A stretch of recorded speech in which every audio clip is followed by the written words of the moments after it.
Beat the press. The president lashes out at CNN's Kaitlan in an Oval Office attack during yesterday's press conference. The corrupt reporter standing right there. I never see a smile off her face. I see her standing there with hatred in her eyes. Was this a personal attack on a female journalist or part of Trump's bigger media blitz? That's enough. Put down the mic. You are a rude, terrible person. Then, Marlon and Shawn Wayans on how the new Scary Movie sequel is a Wayans family reunion 25 years in the making, and if there's a plan to breathe new life into the classic sketch comedy series In Living Color. And podcaster and tech journalist Kara Swisher is back to guest co-host. Here come Hot Topics with Whoopi, Sarah Haynes, Joy Behar, Anna Navarro, Sunny Hostin, and Alyssa Farah Griffin. Now let's get things started.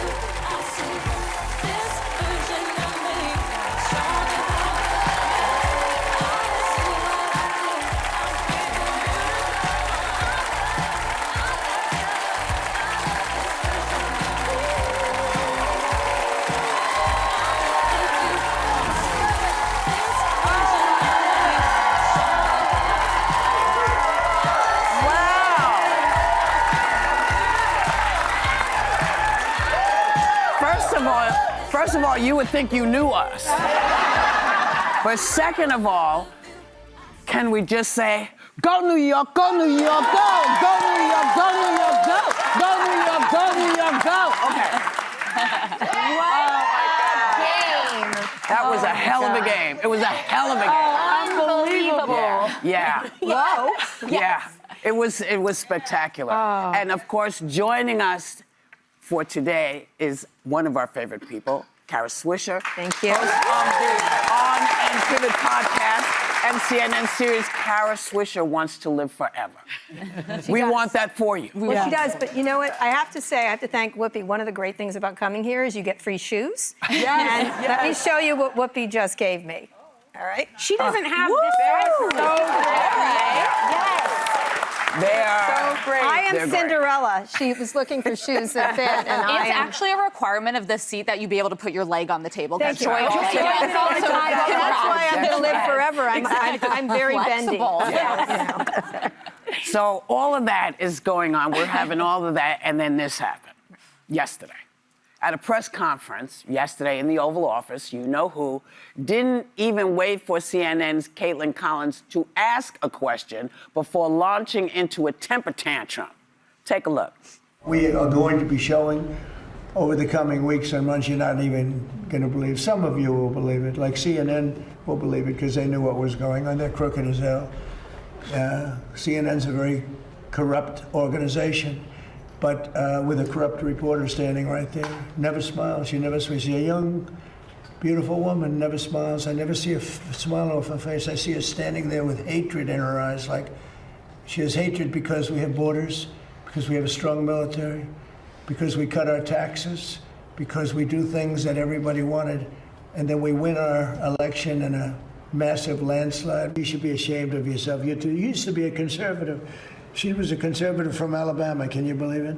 But CNN, in particular, CNN does such false reporting. But now they have new ownership, so maybe it'll straighten it out. I doubt it. But it's hard to straighten garbage out. Yeah. She handled herself very well. Yes.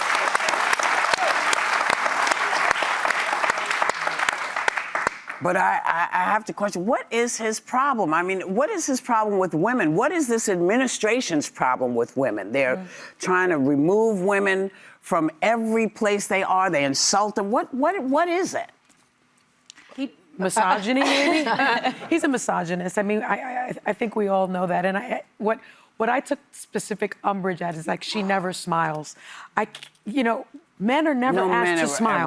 Men are never asked to smile. But I, in my career, when I was practicing law, was often told, you should smile more, which is an unbelievable thing.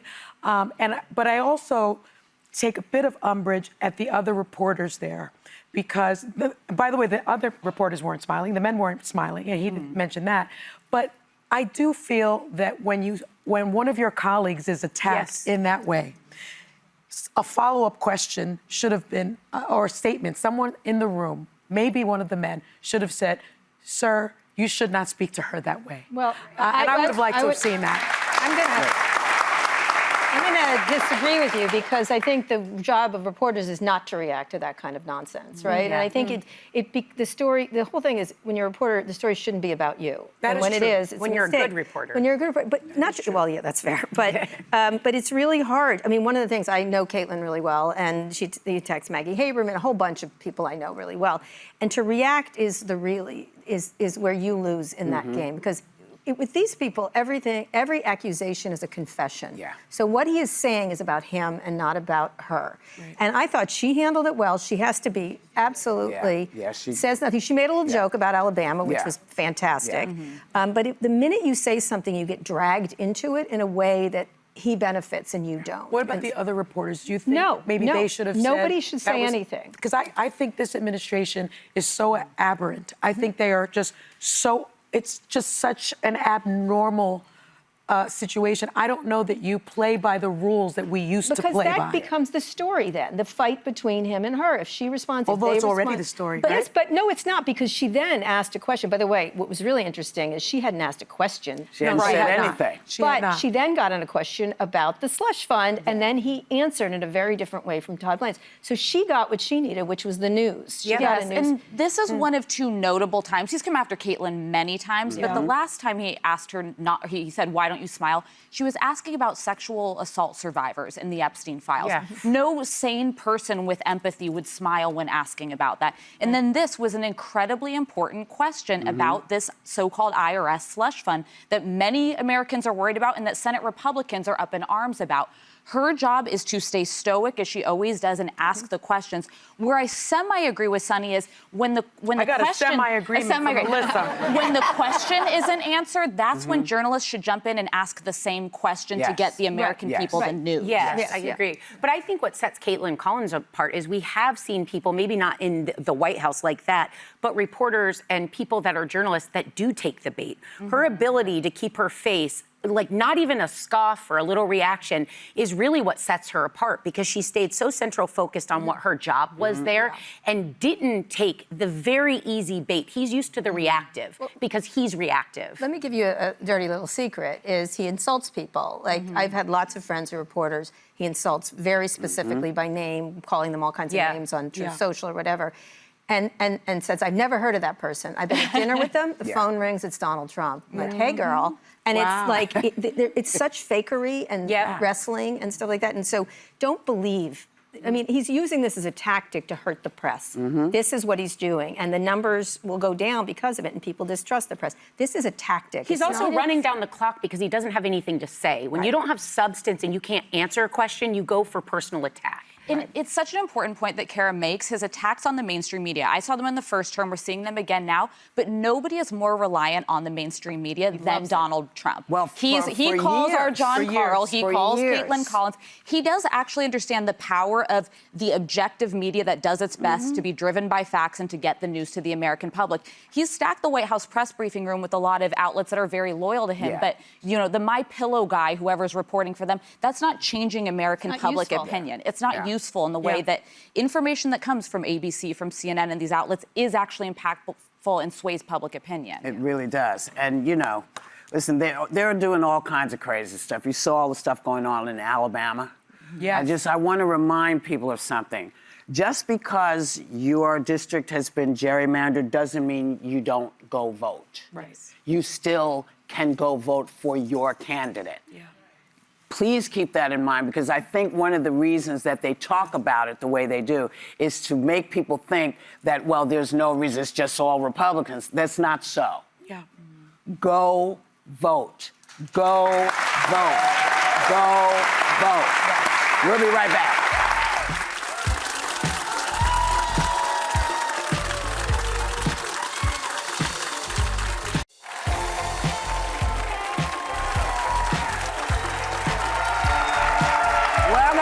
Welcome back. So, more about yesterday, because you know who said he intends to nominate his former lawyer, Todd Blanche, to replace Pam Bondi as Attorney General permanently. That's what he said, permanently.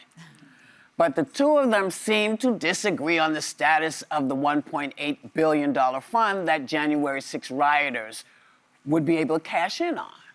Take a look. We are not moving forward with the fund, period. Excuse me, Mr. President, just to clarify on what you were asked earlier, is the $1.8 billion DOJ fund dead or is it on hold? It's, I'd have to ask the lawyers, I don't know. The weaponization fund, as far as I'm concerned, was a beautiful thing.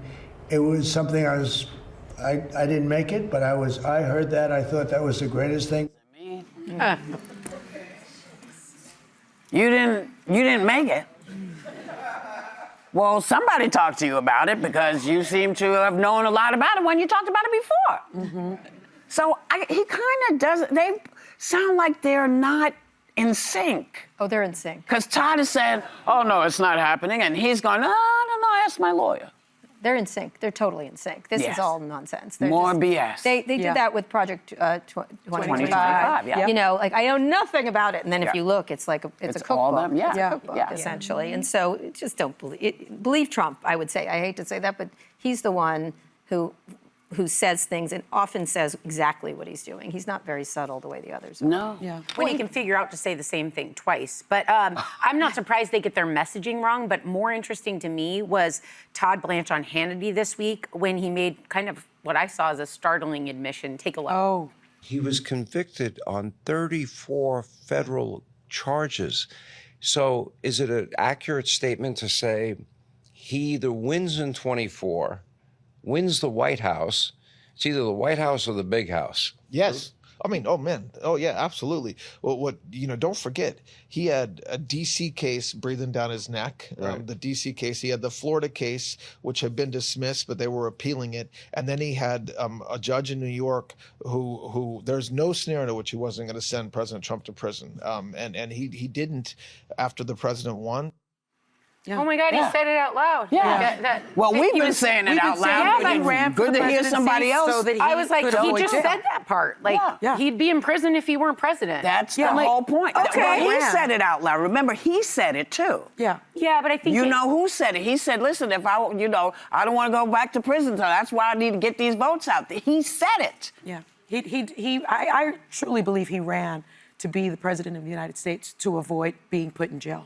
I really do believe that. And I believe, we have, I think he's a felon. He's a convicted felon. The fact that he didn't serve prison time, in my mind, doesn't erase the fact that he's still a convicted felon. But I will say this about Todd Blanche. Todd Blanche has the legal knowledge required to be the Attorney General. I do believe that. He was a federal prosecutor for about 8 years. He actually was a paralegal at the U.S. Attorney's Office in Manhattan and then later went back and went to law school. So he's actually hired somebody who actually knows the job. He actually knows how to do this job. Okay. And so what scares me is that he was Trump's personal attorney. So the fact, and Karen and I were talking about this off camera, I don't think Trump wants to let that slush fund go. No, of course not. I think he wants that slush fund. Of course. And I think the Attorney General... But that is not popular. But the Attorney General saying it's not going to happen, I wonder if... Well, there's a couple things you have to... Part two is what you were talking about. There's a couple things you do have to think about. One of the things is he was a felon. He did run for this reason, one of the many reasons besides extreme narcissism.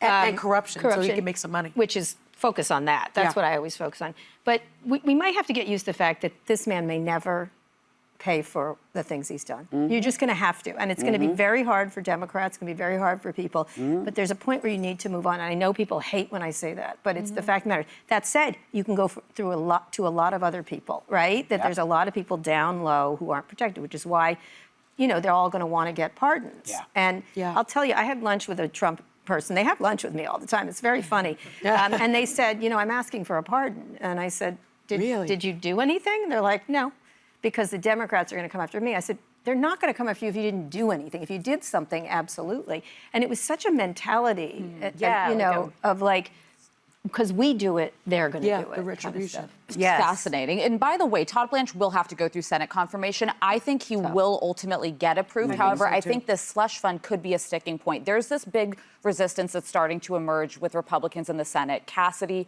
Tillis, Cornyn, who are not running for re-election, in large part due to Donald Trump, who may ask to, in some way, get in writing a firm commitment that this isn't happening. I would think they would need to do it legislatively, because we all remember Bill Cassidy got the commitment from RFK Jr. that he wasn't going to, unseat these CDC officials, and he reversed on it. But pay attention to this, because I think the Senate is going to try to hold the line on it. I'm going to take the counter. I think it might be a lot tougher for Todd Blanche to get through in a lot of ways. Because you're seeing I just interviewed Tom Tillis, and one of the things when he's suddenly found his voice, and there's another expression you could use. He suddenly reached down and so you know what I'm saying.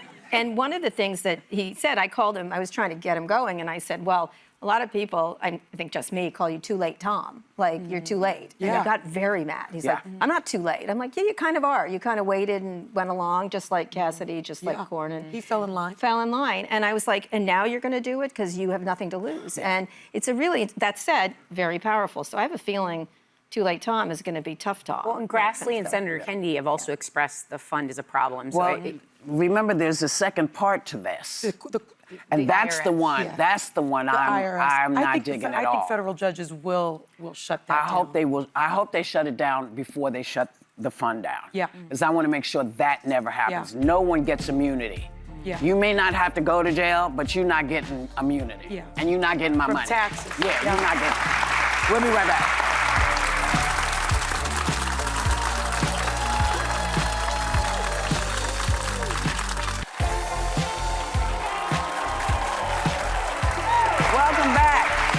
As fears continue to grow about the effect of AI on the job market, an article in The Cut looks at how women's jobs are 3 times more likely to be replaced by AI more than men.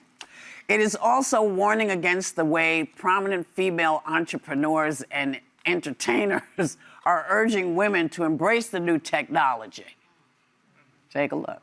AI is here, and so to fight it is to, in a sense, to fight something that is a battle that we will lose. It makes a really big difference. So we need women to use the technology. I think we should learn the basics together and learn some really good tools that are going to make our everyday lives easier and better. It's such uncharted territory, and I think we have to learn about it. You cannot be left behind. When it comes to using technology that is shaping the way that work is evolving and that your life can get better, oh my God, you have to lean in.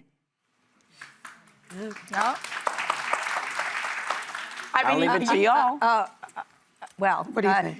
I defended Reese on that when she got attacked. They thought she was being paid by these companies, et cetera. There was all manner of unsubstantiated allegations, which irritates me on lots of levels. But one of the things, the problem is it looked like an ad, even if it wasn't one. And so you can be right at the same time as not talk about the safety issues. So you look like a creature of these incredibly wealthy people. And so what the real problem is, and when you're saying that, you should also say there's all these safeguard issues. There's all these. I spent a lot of time talking to parents whose kids have committed suicide, and I'm doing it a lot. And they didn't mention that. They didn't mention the data centers and the damage. They didn't mention the hugely climate damage. The climate damage and the effect of money by all these billionaires who get in the room with Trump. He's got an advisory council, by the way. There's not a critic on it. There's not an academic. There's not. I think there's one woman on it, but everyone in it has any people of color. Oh, I doubt that. Maybe. I don't. Sundar might be on it. Sundar, I guess. Sundar, yeah, Sundar. Lisa Sue or something.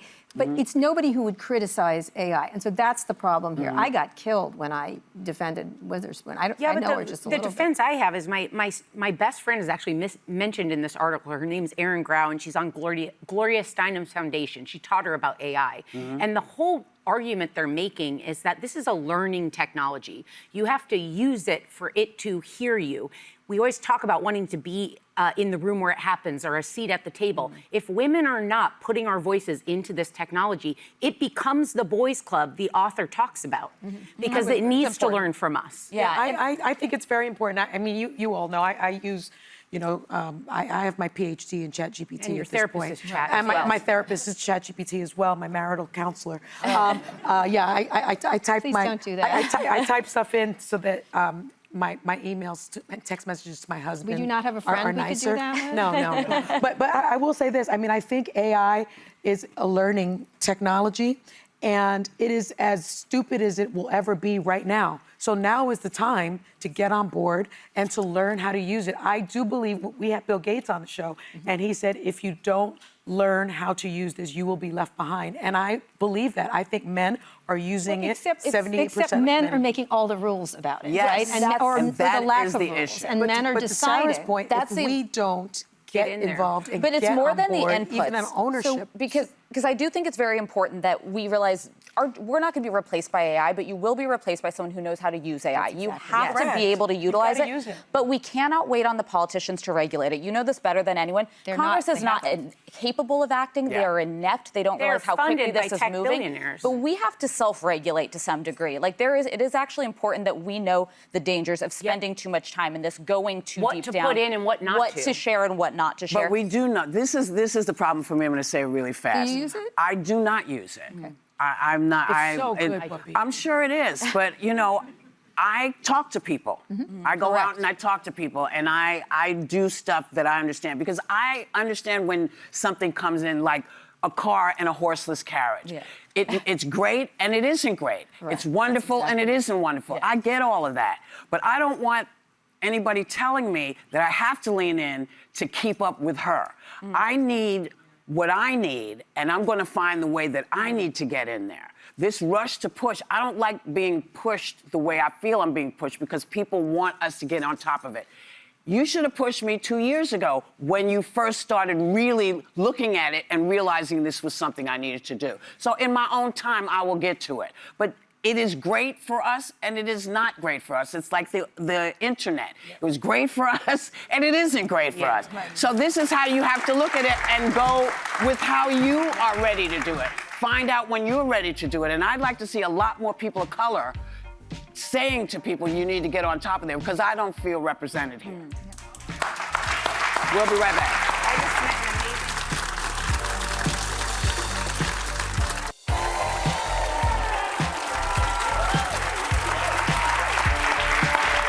And here's something you really like. Real estate developers are offering longevity as their latest amenity.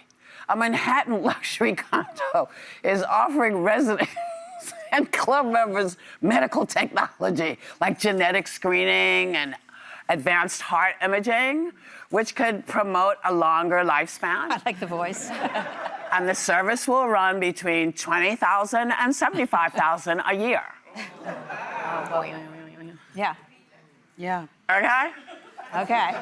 So you can buy your way into a longer life, apparently. But what happens if you're going down the street and you get hit on the head by a safe? It doesn't matter how many treatments you've had, you're still dead. Okay. But what do you think? I want to know what actually is legit, because there's so much out there. Yeah, I in the just did longevity this series called Kara Swisher Wants Liz, Right. which she does not want to do. But the whole thing was about this narcissistic obsession, especially among the wealthy, doing it. This does not extend your life. I think the real issue is bringing it out to lots of people. Universal health care, spending time with friends and family. These amazing mRNA technologies, which is being decimated by the Trump administration, GLP-1s. There's all this amazing stuff in both science and other things, but it really goes down to don't be poor and have friends. I know it sounds crazy, but scientifically, this stuff is laughable. What really offends me about it, though, is that they're selling your health back to you. And in our country, we spend $15,000 per person on health care. Other peer countries, $6,000, and we're at the bottom of everything.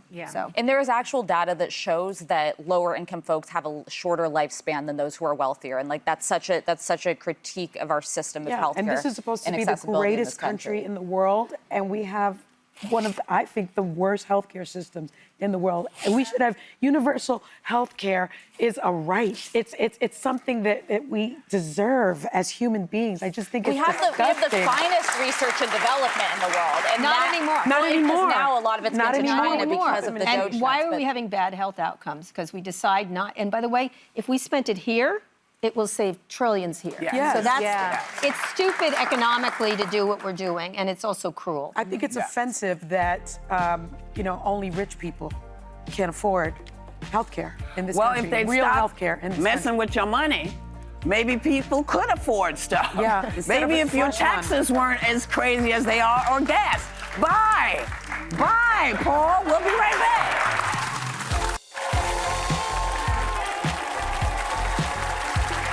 Welcome back. After a 25-year absence, Marlon and Shawn Wayans are back in charge of the franchise they created in the horror movie spoof sequel, Scary Movie, where they hit some Oscar-worthy targets. Take a look.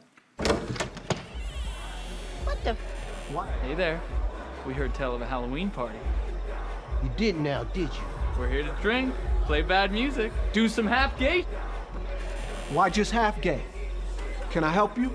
If you just invite us in. Why you need an invitation? White folks show up to parties uninvited all the time with their little nasty-ass casseroles. Blandis, y'all better start using some Lowry. Mm-hmm. Please welcome Marlon and Shawn Wayans.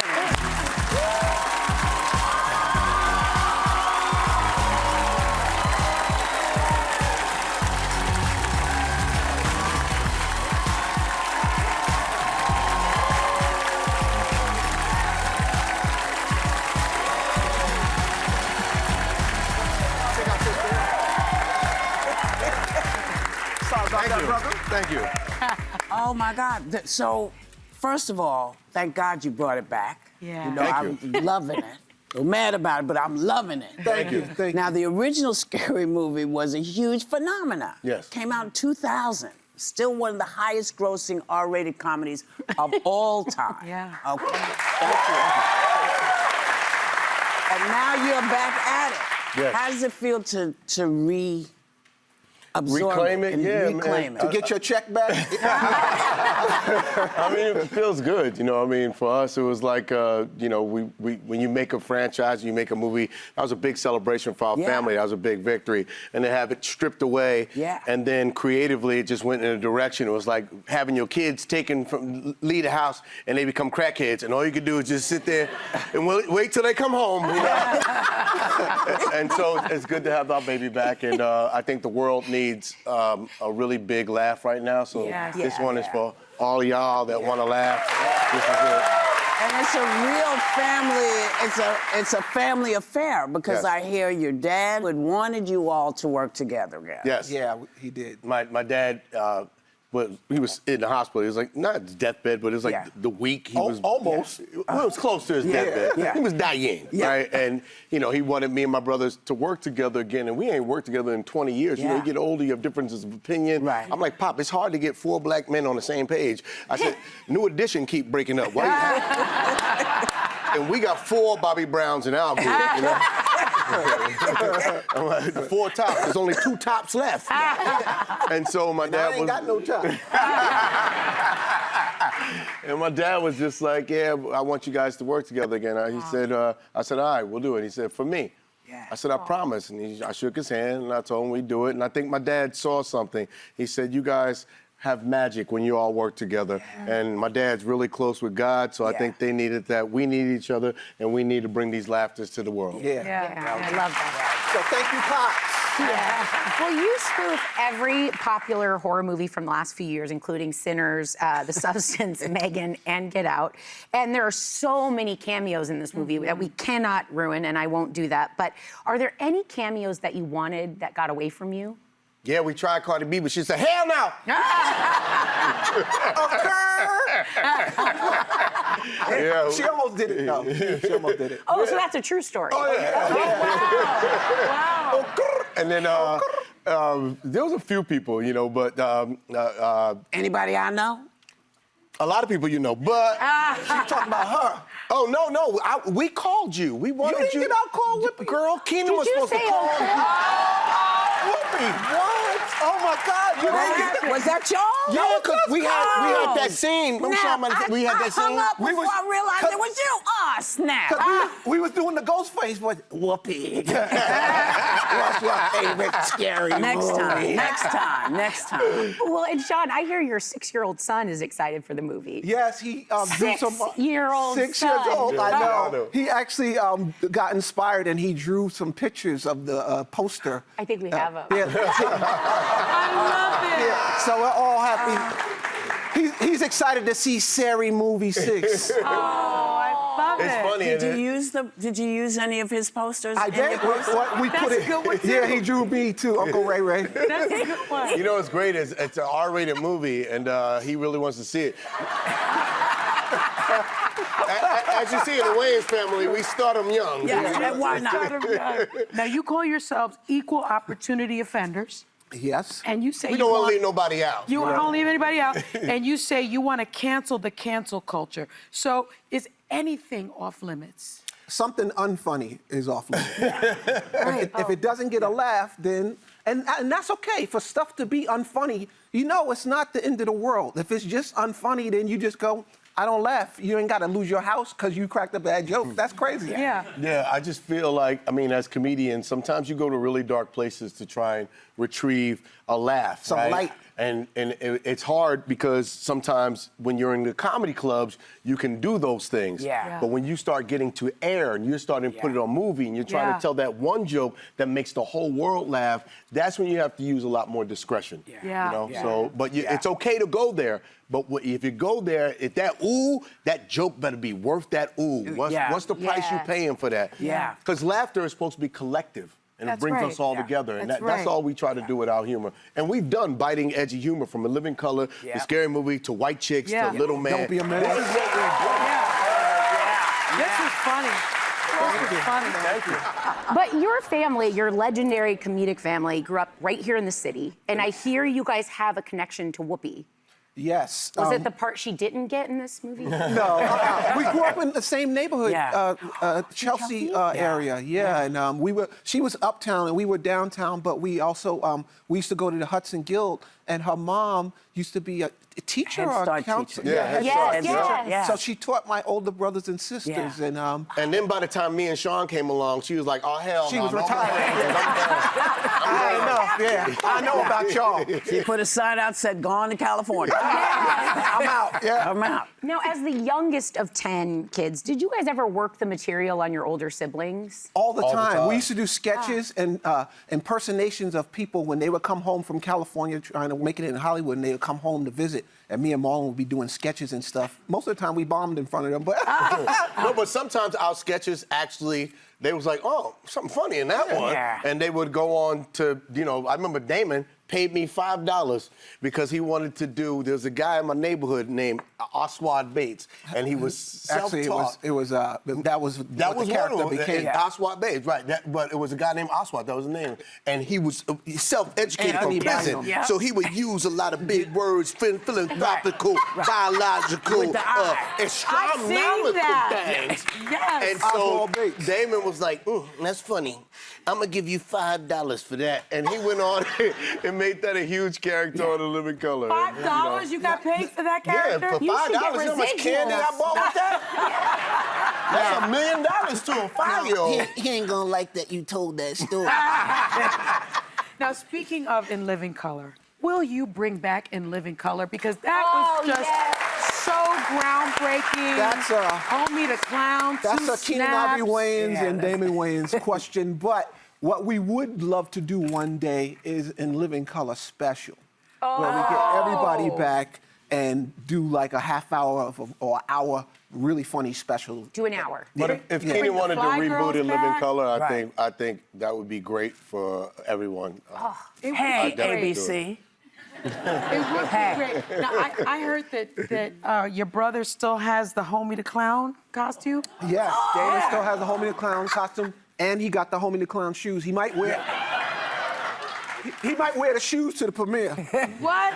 Damon actually sits around his house like that all the time. When his grandkids come ask him for money, he hits him with a sock, goes, homie, don't pay. Before we go, we're celebrating Pride all month long at The View, and you've been very outspoken in your support of your trans son, Kai. Yes. For me, I think as a parent, you know, for your child. I think it's important that you support your child. Yeah. You know, whether I agree or disagree, that's my baby. God gave me my baby, and I'm gonna love my baby and protect my baby always. That's so I support her. I support her community. That's right. My family supports it. Yeah. We here for love, and that's all. If you got hate in your heart, get it away from me. That's my baby. There you go. That's right. Our thanks to Marlon and Shawn Wayans. Scary Movie hits theaters tomorrow. Do yourselves a favor. It's really, I mean, what they've brought to comedy is priceless. And it's the whole family. As you see, the whole family is involved, and they've brought us so many laughs. Let's support this movie, because we need it. We'll be right back.